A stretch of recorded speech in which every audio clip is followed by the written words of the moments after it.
اور یہ بات بالکل واضح کرنا چاہتے ہیں کہ ہم اس قسم کی گرفتاریوں سے یا اس قسم کے حربوں سے نہ ڈرنے والے ہیں نہ پیچھے ہٹنے والے ہیں۔ ہمارا قانونی حق ہے، ہمارا آئینی حق ہے، ہم اپنے سیاسی جدوجہد جاری رکھیں گے۔ آج جس طرح احتجاج کو روکنے کے لیے جتنا پولیس اور اسٹیٹ کی جو طاقت ہے وہ ایک جمہوری حق کے خلاف کہ ہمارے جمہوری حق ہے کہ ہم اپنا احتجاج کریں، لیکن جس طرح اسٹیٹ نے اپنا پاور استعمال کیا اور جس طرح جو نا پوری ڈپلائمنٹ کی، جیسے کہ شاید اس ملک میں کوئی بہت بڑا جو نا دہشت گرد نکل رہے ہیں، حالانکہ ادھر جو کارکردگی ہے وہ سب کو پتا ہے کہ باجوڑ میں جو کچھ ہوا اور باقی جو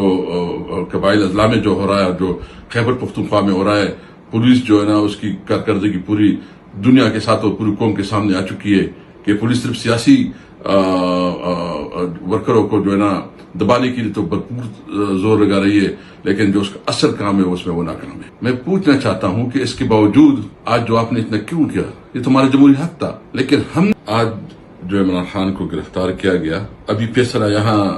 صادر بھی نہیں ہوا تھا کہ ادھر پولیس نے گرفتار کیا۔ مطلب پتہ نہیں لگتا کہ یہ ملک کس طرح چلے گا، کیا اس ملک میں کوئی قانون کوئی آئین ہے؟ ایک تو فیصلہ جس طرح ہو گیا ہے یہ عدالت کے اوپر جو ہے ایک بہت بڑا سوالیہ نشان ہے، اور اس قسم کے فیصلوں سے اگر ایک مظلوم عدالت میں جا کے وہاں بھی انصاف وہ نہیں پا سکتا تو پھر خدائی حافظ۔ اس وقت سب سے زیادہ ذمہ داری جو ہے نا وہ عدلیہ پر ہے کہ کنسٹیٹیوشن کو جس طرح یہ اس کے ساتھ کھلواڑ کر رہے ہیں اور جس طرح قانون کے ساتھ جو ہے یہ کھیل رہے ہیں، یہ بہت بڑا چیلنج ہے خاص کر عدلیہ کے لیے۔ عمران خان کی گرفتاری جو ہے نا اس سسٹم پہ سوال اٹھا رہی ہے کہ کیا عمران خان کو جس طرح گرفتار کیا گیا، جس طرح فیصلہ کیا گیا، کیا یہ اس ملک کے لیے ایک بہت بڑا المیہ نہیں ہے؟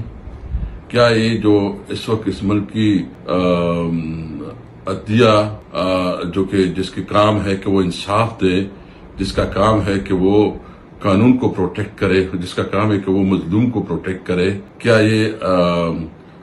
عدل کے اوپر جو ہے نا ایک بہت بڑا سوالیہ نشان نہیں ہے؟ کیا اس ملک کے اوپر کون کیا اعتماد کرے گا؟ انویسٹمنٹ کے لیے کون آئے گا؟ اس ملک میں جو ہے نا جب اداروں کے اوپر اتنا بد اعتمادی پیدا ہو جاتی ہے تو یہ تو بہت خطرناک ہے، تو ملک میں جو ہے نا انتشار پھیلنے کا خطرہ ہے۔ کیوں اس ملک کے ساتھ اس قسم کی کلواڑ ہو رہی ہے؟ ایک تو عمران خان کی گرفتاری کی بھرپور مذمت کرتے ہیں،